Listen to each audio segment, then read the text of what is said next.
we're now going to see just what the Prime Minister, Stephen Harper, has to say.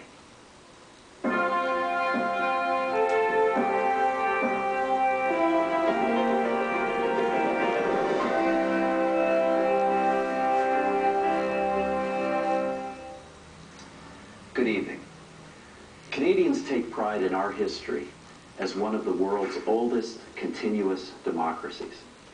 During the past 141 years, political parties have emerged and disappeared, leaders have come and gone, and governments have changed. Constant in every case, however, is the principle that Canada's government has always been chosen by the people. And following the light of this democratic tradition, Canadians have built one of the most peaceful and prosperous countries the world has ever known. A land of hope and opportunity that inspires others around the globe and has drawn millions as new immigrants to our country. On October the 14th, for the 40th time since Confederation, Canadians voted in a national general election.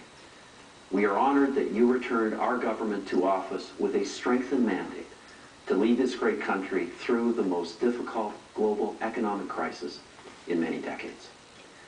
Canada's government is acting to deal with the crisis right now. Further business and personal tax reductions are coming into effect. We are doubling spending on infrastructure. We're ensuring credit for businesses and consumers by injecting liquidity into financial markets.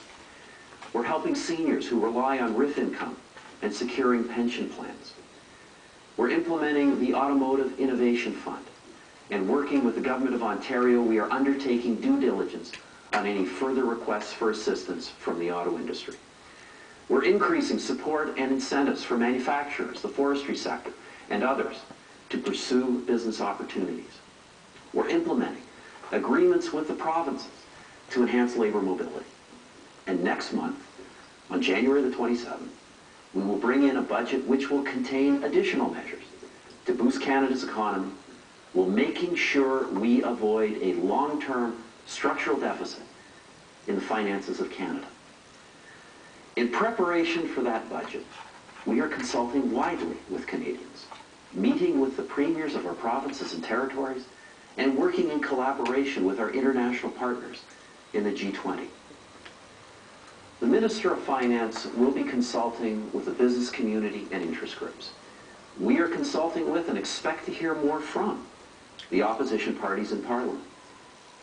We hope they bring forward specific proposals. We have invited them to do so.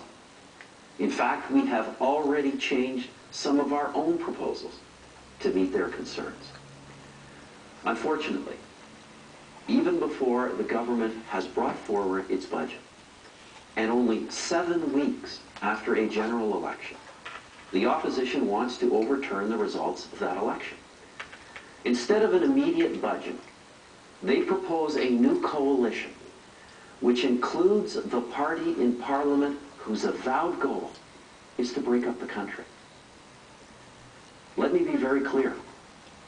Canada's government cannot enter into a power-sharing coalition with a separatist party. At a time of global economic instability, Canada's government must stand unequivocally for keeping the country together. At a time like this, a coalition with separatists cannot help Canada. And the opposition does not have the democratic right to impose a coalition with the separatists they promised voters would never happen. The opposition is attempting to oppose this deal without your say, without your consent, and without your vote. This is no time for backroom deals with the separatists. It is a time for Canada's government to focus on the economy and specifically on measures for the upcoming budget. Stay away from the TV. This is a pivotal moment in our history. We Canadians are inheritors of a great legacy, and it is our duty to strengthen and protect it for the generations still to come.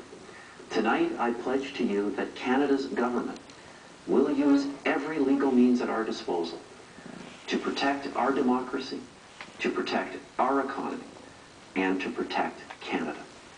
Thank you, and good night.